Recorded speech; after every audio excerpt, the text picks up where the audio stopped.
Pemirsa, perenang DKI Jakarta Gagarin Nathaniel-Yus meraih medali emas dan mencatatkan rekor baru di PON 20 Papua untuk renang gaya dada 200 meter putra. Sebelumnya Gagarin pemegang rekor nasional untuk nomor yang sama dengan catatan waktu 2 menit 15,36 detik.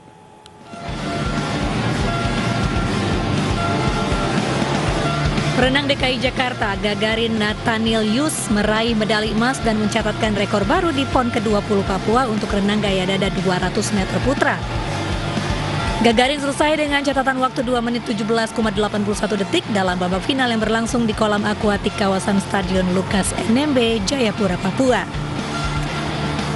Finish kedua oleh perenang dari Jawa Timur, Andi Muhammad Nuriska dengan selisih waktu 1 detik yakni 2 menit 18,11 detik, disusul Pande Made Iron Dikjaya yang finish ketiga dengan catatan waktu 2 menit 20,82 detik. Baru event pertama saya, ini hari pertama saya tanding. Justru ini nomor yang bukan ditargetkan sebetulnya untuk saya. Karena secara, memang rekor nasional milik saya, tapi secara database ditarik ke belakang, performa saya belum sebagus dulu. Jadi ini sebenarnya nomor yang saya tidak terlalu ditargetkan lah, gitu kasarnya. Karena saya lebih ditargetkan di nomor 50 sama 100. Jadi ya, seperti tadi saya bilang, ini sangat memuaskan buat saya. Gagarin akan kembali turun di nomor 100 dan 50 meter gaya dada serta estafet. Dari Jayapura, Papua, Cornelia Mudumi, iNews melaporkan. Pemirsa, keluhan atlet dan ofisial terkait keterlambatan makanan hingga makanan basi di PON 20 Papua belum juga teratasi. Tim Pansus PON sidak ke dapur umum dan menemukan supir mobil pengantar makanan PON mogok.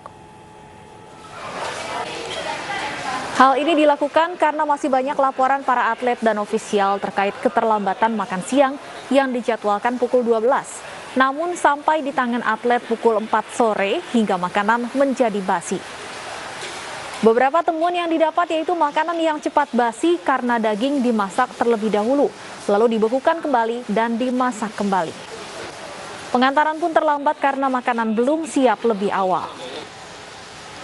Tim Pansus PON juga menemukan 40 supir pengantar makanan mogok karena sejak pukul 4 pagi sampai pukul 2 siang mereka belum diberi makan.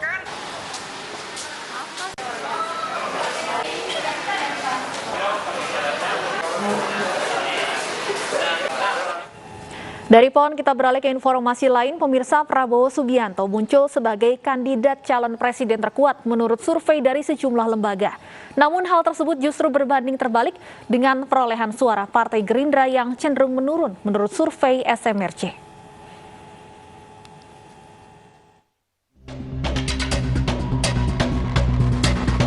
Pilpres 2024 masih jauh.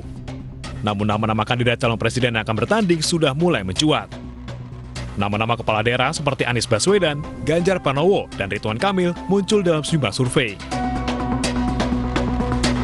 Namun nama Menteri Pertahanan Prabowo Subianto menjadi yang teratas.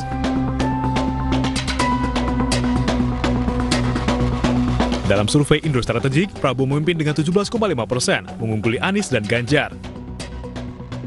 Begitu pula dalam survei Indikator Politik. Prabowo memimpin dengan 27,8%, jauh di atas Ganjar dan Anies. Sementara dalam survei SMRC, Prabowo dan Ganjar berselisih tipis, baru kemudian disusul dengan Anies Baswedan. Namun berbeda dalam survei Indeks, Ganjar justru mengungguli Prabowo dengan 17,5%.